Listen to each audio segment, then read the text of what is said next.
Hello everyone. मेरा नाम है निश्चय। जैसा कि आप लोग जान रहे हैं कि हमारे देश में कोरोना वायरस फैला हुआ है। इसकी वजह से देश में लॉकडाउन का समय चल रहा है। तो इन कारणों से मैं आप लोग के लिए वीडियो बनाऊंगा, वीडियो लेक्चर, जिससे आपको काफ़ी मदद मिलने वाली है। तो इसमें मैं 7 क्लास से लेकर 10th क्लास तक का साइंस का इम्पोर्टेंट चैप्टर कवर करूंगा, जिससे आपको काफ़ी बेनिफिट मिलेगी। तो आज हम स्टार्ट करने जा रहे हैं क्लास 7 का चैप्टर नंबर 5, जिसका नाम है एसिड्स, बेसिस एंड साल्ट। तो इसमें हम लोग एसिड्स और बेसिस के बारे में जानेंगे, इसका क्या इंपॉर्टेंस है हमारे लाइफ में, डेली लाइफ में क्या इसका यूज है और कहाँ मिलता है, और इसका क्या अभिक्रिया है, क्या रिएक्शन है, किसके साथ रिएक्शन करता है, किसके साथ नहीं रिएक्शन करता है। तो चलिए हम लोग स्टार्ट करते हैं एसिड से। इसको हम लोग हिंदी में अम्ल बोलते हैं। तो कोई भी ऐसा पदार्थ जिसका टेस्ट खट्टा लगे, जैसे कि curd, lemon juice, orange juice, vinegar. तो आप लोग देखे ही होंगे, जैसे कि कर्ड, दही दही को हम लोग टेस्ट करते हैं तो इसका टेस्ट खट्टा लगता है। जैसे कि लेमन लेमन को भी हम लोग यूज़ करते हैं तो इसका भी टेस्ट खट्टा ही होता है। तो ये सारी चीज़ें एसिड के अंदर आती है। तो इसका हम लोग प्रॉपर्टी के बारे में जानेंगे, एसिड का प्रॉपर्टी क्या होता है। तो जैसे कि मैं बता चुका हूँ कि इसका टेस्ट, एसिड का टेस्ट सावर होता है, खट्टा होता है। और दूसरा होता है, ये वाटर में सोलूबल होता है, वाटर में घुलनशील होता है। जैसे कि आप नींबू को निचोड़ते हैं पानी में तो ये घुल जाता है उसके साथ। और तीसरा होता है कंडक्ट टू इलेक्ट्रिसिटी। इलेक्ट्रिसिटी में यानी मतलब कि करंट का, इलेक्ट्रिसिटी का कंडक्टर होता है, सुचालक होता है। जैसे कि आप इसको, एसिड का हम लोग यूज़ करते हैं बैटरी में, जो इन्वर्टर बैटरी यूज़ करते हैं इन्वर्टर के लिए। तो उसमें हम लोग जो पानी यूज़ करते हैं, जो उसमें एसिड ही होता है एक्चुअली।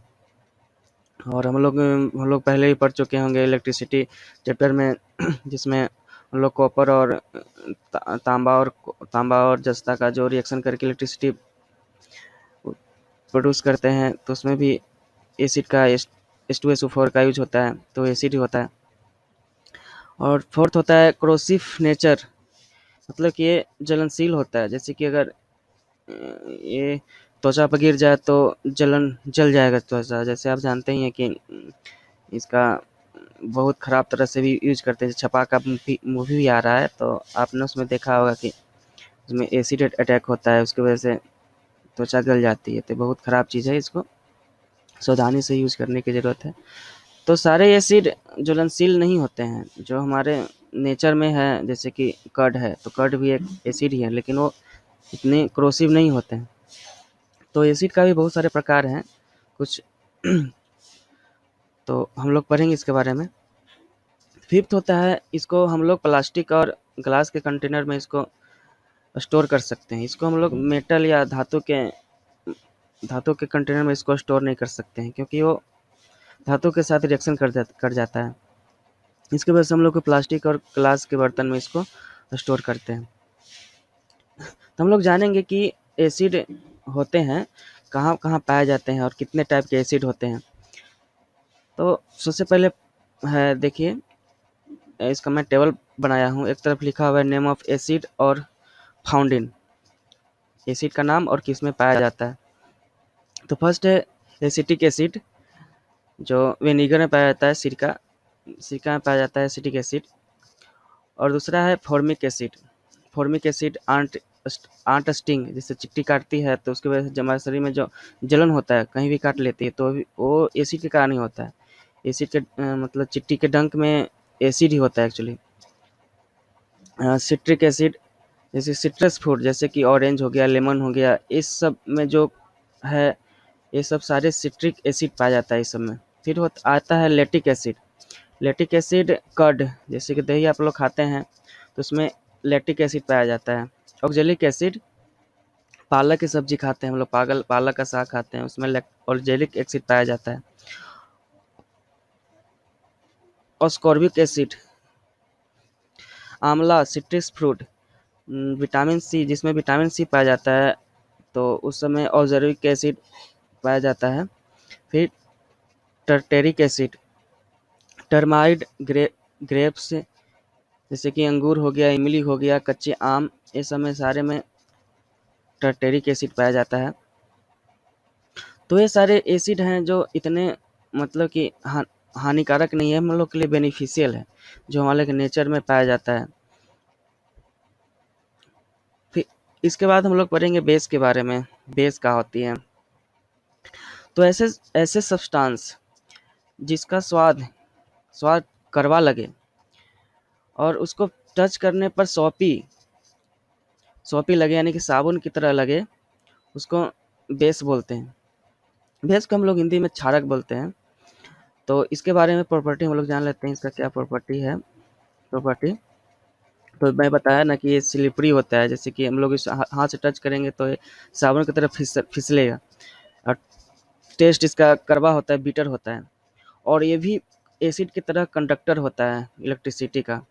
इसमें इलेक्ट्रिसिटी देंगे तो ये इस इलेक्ट्रिसिटी को प्रवाह करेगी, यानी कि इलेक्ट्रिसिटी का कंडक्टिव होती है। भी ऐसा नहीं है कि सिर्फ एसिड ही क्रोजिव नेचर का होता है, बेस भी क्रोजिव नेचर का होता है।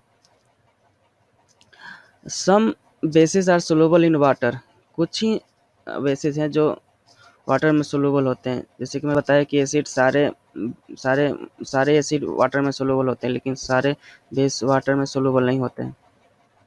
तो हम लोग के बाद हम लोग बेस के बारे में जानेंगे कि बेस बेस भी बहुत तरह का होते हैं और कहाँ पे पाए जाते हैं। तो फर्स्ट है base calcium hydroxide. Calcium hydroxide CaOH, जो लाइम वाटर में पाया जाता है। चूने का पानी, जब चूना चूना आपने देखा होगा घर को पुताई करने में और में यूज होता है, जब इसको पानी में मिक्स करते हैं तो ये कैल्शियम हाइड्रोक्साइड होता है। एक्चुअली ये बेस ही होता है। दूसरा अमोनियम हाइड्रोक्साइड। अमोनियम हाइड्रोक्साइड का यूज हम लोग विंडो क्लीनर में यूज करते हैं, जैसे कि फर्श साफ करने के लिए, और फिर बर्तन साफ करने के लिए भी यूज करते हैं, और बाथरूम वगैरह भी साफ करने के लिए हम लोग यूज करते हैं अमोनियम हाइड्रोक्साइड को। सोडियम हाइड्रोक्साइड या पोटेशियम हाइड्रोक्साइड, तो ये इसका यूज हम लोग साबुन में करते हैं, जो भी हम लोग नहाने के लिए साबुन यूज करते हैं उसमें। तो ये बेसिकली बेस ही होता है। सोडियम हाइड्रोक्साइड और पोटेशियम हाइड्रोक्साइड के लिए यूज करते हैं हम लोग सोप में।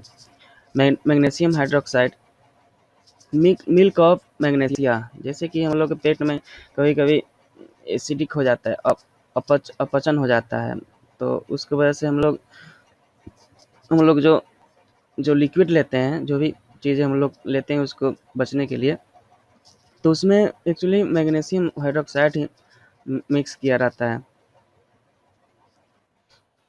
तो आपने मैं बताया कि जैसे कि अब सारे एसिड और बेस को तो टेस्ट करके नहीं देख सकते हैं ना, कि कौन खट्टा है, कौन कड़वा है। आप अगर टेस्ट करने जाएँ, अगर मान लो कि कोई पदार्थ जहरीला हो, पॉइजनस हो, तो उसकी वजह से आपको खतरा भी हो सकता है।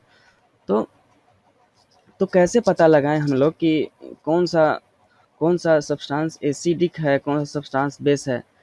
तो अब आता है इंडिकेटर, जो पता लगाएगा कि कौन-सा सब्सटेंस एसिडिक है और कौन-सा सब्सटेंस बेस है। तो हमारे नेचर में बहुत टाइप के इंडिकेटर पाए जाते हैं। एक तो इंडिकेटर नेचुरल भी होते हैं और आर्टिफिशियल भी होते हैं। इसको हम लोग लैब में बनाते हैं। तो तो ऐसे सब्सटेंस जो जो पता लगाए कि कौन सा पदार्थ एसिड है, कौन सा पदार्थ बेस है, वैसे सब्सटेंस को हम लोग इंडिकेटर बोलते हैं। तो इंडिकेटर कैसे पता लगाता है? जब हम लोग इंडिकेटर को बेसिक या एसिड से मिक्स करते हैं तो एक कलर के थ्रू इसको शो करता है, कौन एसिड है, कौन बेस है। तो कुछ इंडिकेटर हैं, जैसे कि टर्मरिक, मतलब कि हल्दी हो गया, लिटमस हो गया, चाइनीज रो हो गया।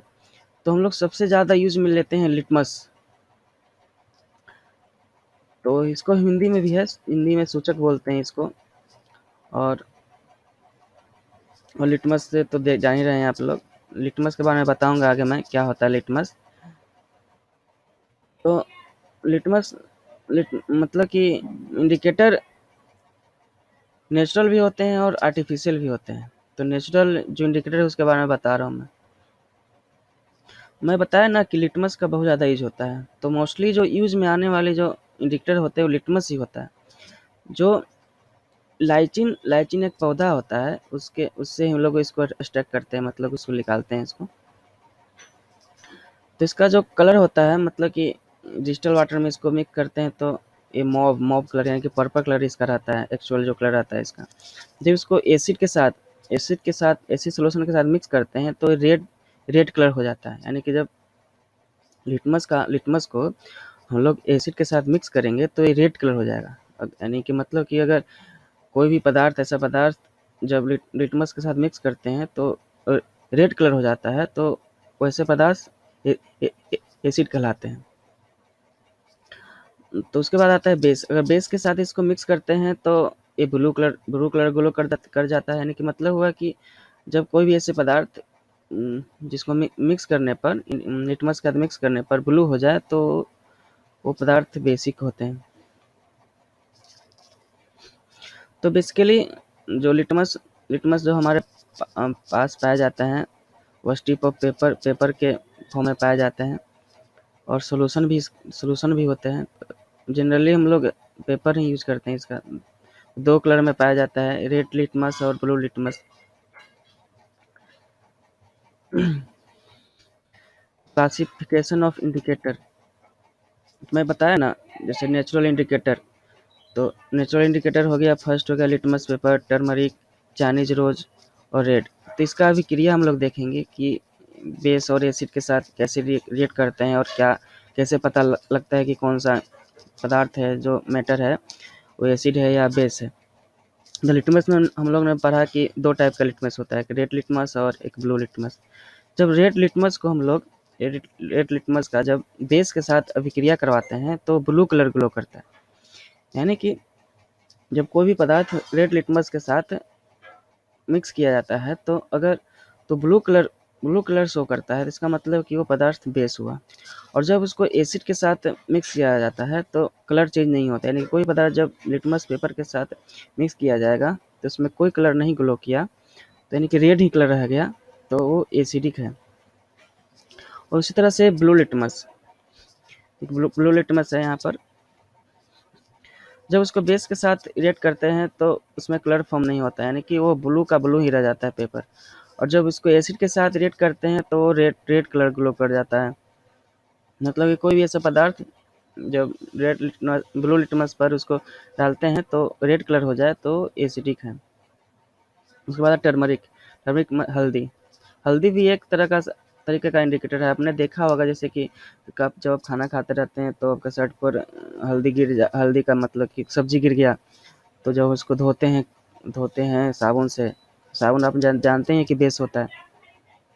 जब उसको धोते हैं साबुन से तो रेड कलर हो जाता है, तो एक्चुअली इंडिकेटर ही होता है। तो टर्मरिक एक्चुअली जानते हैं हम लोग, टर्मरिक जो उसका नेचुरल कलर येलो होता है।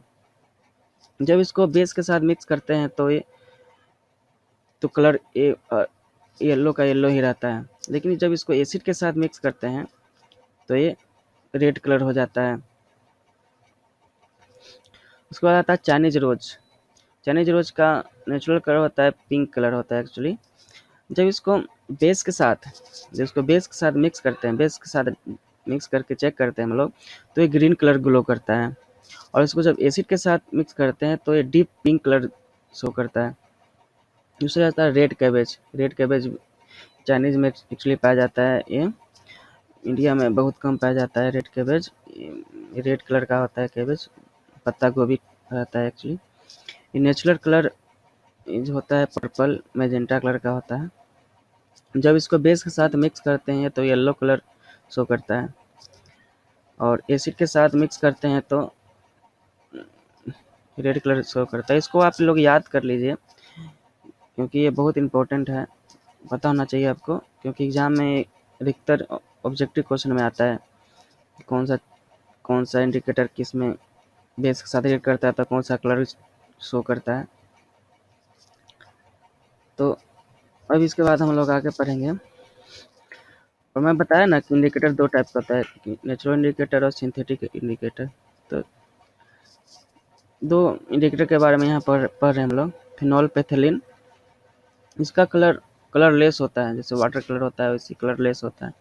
जब इसको बेस के साथ बेस के साथ मिक्स करते हैं तो ये पिंक कलर हो जाता है, और जब एसिड के साथ इसको मिक्स करते हैं तो नो कलर यानी कि पिंक कलरलेस रहता है, कोई कलर नहीं रहता है इसमें। एक होता है मिथाइल मिथाइल ऑरेंज, तो मिथाइल ऑरेंज जैसा इसका नाम है उसका इसका रंग भी है, ऑरेंज कलर का होता है ये। जब इसको बेस के साथ मिक्स करते हैं तो येलो कलर हो जाता है, और जब एसिड के साथ मिक्स करते हैं तो रेड कलर हो जाता है। चलिए मैं बताया था ना लिटमस लिटमस पेपर कहाँ से पाया जाता है, तो ये है लाइसिन। ये पौधा है, इससे हम लोग एक्सट्रैक्ट करते हैं लाइचिन। लाइचिन से हम लोग एक्सट्रैक्ट करते हैं, लिटमस पेपर बनाते हैं। और ये लिटमस पेपर दो टाइप का बताया था मैं, एक रेड लिटमस और एक ब्लू लिटमस। यही पेपर है, इंडिकेटर है। चलिए आगे बढ़ते हैं। अच्छा, मैं बताया था ना कि बेस। अच्छा एक बात बताइए कि जैसे एसिड हो गया और बेस हो गया, अगर हम दोनों को मिक्स कर देंगे, जैसे कि एसिड और बेस को मिक्स कर देंगे तो क्या होगा, उसके साथ अभिक्रिया क्या होगा, तो उसके बारे में पढ़ते हैं। जैसे कि अगर कोई प्रॉपर अमाउंट में अगर हम एसिड और बेस को मिक्स करेंगे तो वो न्यूट्रलाइज हो जाएगा, यानी कि एसिडिक इफेक्ट और बेसिक इफेक्ट खत्म हो जाएगा, और ना वो एसिड रहेगा ना बेस हो रहेगा, वो न्यूट्रल हो जाएगा। तो इसी प्रोसेस को न्यूट्रलाइजेशन बोलते हैं। और जब न्यूट्रलाइजेशन प्रोसेस होता है तो इसमें साल्ट और वाटर प्रोड्यूस होता है, और हीट इवॉल्व होता है, हीट निकलता है इसमें। जब हम लोग यानी कि बेस को और एसिड को मिक्स करते हैं आपस में, तो जब रिएक्शन होता है तो रिएक्शन के बाद साल्ट और वाटर निकलता है और हीट इवॉल्व होता है, यानी कि हीट निकलता है। देखिए यहाँ पे लिखा है सुटेबल। जब एसिडिक सॉल्यूशन को हम लोग जब बेस सॉल्यूशन से मिक्स करते हैं तो इस सॉल्यूशन को न्यूट्रलाइजेशन इफेक्ट बोलते हैं। और ऐसा नहीं है कि कितना भी हम लोग मिक्स कर दिए, सुटेबल अमाउंट में मिक्स करते हैं, कि मान लो कि रेशियो में कि एक एक कोई भी एसिड हो गया, कोई भी बेस हो गया, तो उसका सुटेबल अमाउंट में इसको मिक्स करते हैं, तभी न्यूट्रलाइजेशन प्रोसेस कंप्लीट होगा। तो इसकी न्यूट्रलाइजेशन प्रोसेस होने के बाद न तो वो एसिडिक रहेगा, देखिए न तो एसिडिक नेचर का रहेगा, डिस्ट्रॉय हो जाएगा। ठीक, तो यहाँ पर रिएक्शन बताया गया है, एसिड प्लस बेस को जब मिक्स करते हैं तो जब रिएक्शन होता है तो साल्ट और वाटर मिलता है हम लोग को, और हीट इवॉल्व होता है, यानी कि इवॉल्व मतलब निकलता है। इन्वॉल्व मतलब होता है लगना, इवॉल्व मतलब निकलना। एग्जाम्पल यहाँ पर दिया हुआ है कि एक एसिड हो गया हाइड्रोक्लोरिक एसिड HCl, और बेस है सोडियम हाइड्रोक्साइड NaOH। जब इन दोनों को मिक्स करते हैं, इसको जब रिएक्शन करवाते हैं तो सोडियम क्लोराइड बनता है, जैसे कि इसका इसका Cl और इसका Na दोनों अभिक्रिया करके NaCl बन जाता है। तो NaCl actually sodium chloride actually एक नमक ही है, जो साधारण हम लोग यूज करते हैं हम लोग, वही NaCl है। और OH और H बन के बनता है H2O वाटर, और इसके साथ में हीट निकलता है। तो इसी को हम लोग न्यूट्रलाइजेशन रिएक्शन बोलते हैं। इसको हिंदी में उदासीकरण बोलते हैं। तो अम्ल और क्षार के बीच में अभिक्रिया को उदासीकरण अभिक्रिया कहलाती है। वही चीज़ सारी चीज़ें जिसको हिंदी में हम कवर करने की कोशिश की है। अच्छा, तो जो मतलब कि एसिड और बेस का क्या हमारा ज़िंदगी में यूज है डेली लाइफ में, तो इसके बारे में हम लोग बारे जानेंगे। बहुत सारा चीज़ें हैं, जैसे कि अपचन हो जाता है हमारे हमारे पेट में। कभी कभी होता क्या है कि हमारे शरीर में एसिड बहुत ही उपयोगी है हमारे शरीर में। हमारे शरीर में हमारा जो स्टोमक है उसमें एसिड हमेशा बनता रहता है, जो हम लोग जो खाना खाते हैं उसको डाइजेस्ट करने में, हम लोग उसको पचाने में बहुत बहुत कारगर होती है। लेकिन वही एसिड अगर बहुत ज़्यादा हमारे पेट में हो जाए, हमारे पेट में बहुत ज़्यादा हो जाए, टू मच हो जाए, तो इसके वजह से क्या होगा, हमारे शरीर में इनडाइजेशन हो जाता है, अपाच। इस चीज़ की वजह से क्या होता है, हमारे पेट में जलन होने लगती है, पेन पेन होने लगती है, कभी-कभी तो गैस भी बनने लगती है और बहुत खतरनाक भी हो जाता है, कभी-कभी पेनफुल हो जाता है कभी-कभी। तो इसको माने कि इसको इससे बचने के लिए, इंडाइजेशन को बचने के लिए हम लोग क्या करते हैं, milk of magnesia, milk of magnesia, जैसे आप सोडा पीते हो या तो इनो लेते हो, तो सारी चीज़ इससे मिल्क ऑफ मैग्नीशिया से बनी रहती है, यानी कि बेस होता है। और जो HCl जो है एसिड होता है। जब हम लोग मिल्क और मैग्नीशिया को लेते हैं तो आपस में मिक्स होकर न्यूट्रलाइज इफेक्ट हो जाता है, न्यूट्रलाइजेशन हो जाता है। और फिर उसके बाद ना तो एसिडिक होता है ना तो बेसिक होता है, तो न्यूट्रलाइज हो जाता है। उसकी वजह से हम लोग को पेन में रिलीफ हो जाता है। हाइड्रोक्लोरिक एसिड, तो इसके बाद और भी आगे है।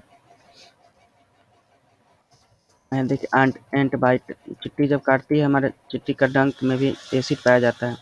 जब लोग चिट्टी काटता है तो बहुत जलन होता है, देखा होगा आपने, चिट्टी काटा होगा तो। एक्चुअली क्या होता है, जब चिट्टी काटती है तो हमारे शरीर में एसिड इंजेक्ट कर देती है।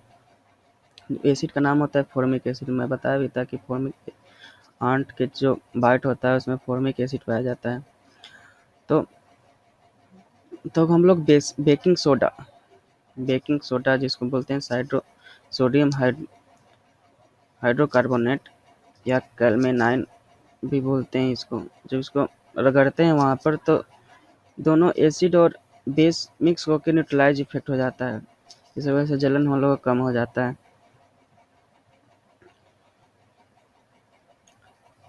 तो अगर चिट्टी काटे तो अगर बेकिंग सोडा अगर लगा लें तो जलन कम हो जाएगा। और सोडियम मतलब सॉइल का ट्रीटमेंट में भी हम लोग न्यूट्रलाइजेशन इफेक्ट को यूज करते हैं। जैसे देखा होगा आपने, आज के टाइम में बहुत ज़्यादा फर्टिलाइज़र का यूज़ किया जा रहा है। फर्टिलाइज़र एक्चुअली सब एसिडिक ही होता है। देखिए chemical, excessive use of chemical fertiliser, तो उसके वजह से हमारा जो सॉइल है सब एसिडिक होते जा रहा है दिन पर दिन। ऐसा नहीं है कि सिर्फ एसिडिक ही होते जा रहा है, अगर ज़्यादा बेसिक भी हो गया तो उसके वजह से भी खेत की उर्वरा शक्ति खत्म हो जाती है। तो इससे बचने के लिए क्या करते हैं हम लोग, इससे बचने के लिए क्या करते हैं कि अगर एसिडिक हो गया, जैसे कि when soil is too acidic, तो उससे हम लोग बेस के साथ इसको ट्रीटमेंट करते हैं। तो बेस उसमें यूज होता है लाइम, यानी कि कैल्शियम ऑक्साइड, बिना बुझा हुआ चूना, ठीक, या साल्कलाइम बोलते हैं इसको, calcium hydroxide. Calcium oxide use करें या कैल्शियम हाइड्रोक्साइड यूज करें। अगर if soil is so basic, अगर बेसिक हो जाए, ज़्यादा बेसिक हो जाए, तो इसमें हम लोग कंपोस्ट यूज करते हैं, जैसे कि गोबर का खाद होता है, जो जैव पदार्थ हम लोग यूज करते हैं इसमें, तो न्यूट्रलाइज हो जाता है।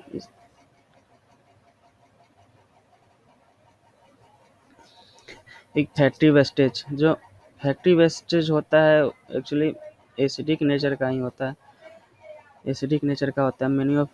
बहुत सारे फैक्ट्री होता है, इसका वेस्टेज एसिडिक होता है। तो ये जो जो वेस्टेज होता है इसको हम लोग डायरेक्टली वाटर में मिक्स कर देते हैं, तो इसके वजह से क्या होता है, बहुत सारे मछली पर बहुत इफेक्ट पड़ता है।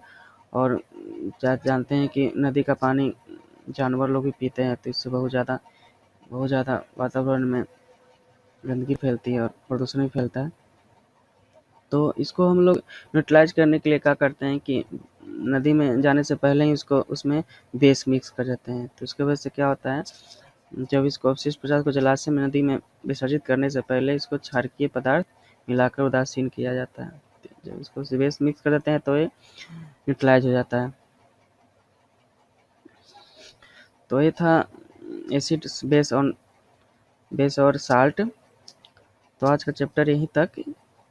मुझे फॉलो करने के लिए मुझे इंस्टाग्राम पर फॉलो कर सकते हैं निशा शक्ति के नाम से, और पीडीएफ को डाउनलोड करने के लिए इसी नाम से मेरा टेलीग्राम पर फॉलो कर सकते हैं, जहाँ पर आपको पीडीएफ मिल जाएगा पूरा का पूरा। तो आज के लिए इतना ही। Thank you.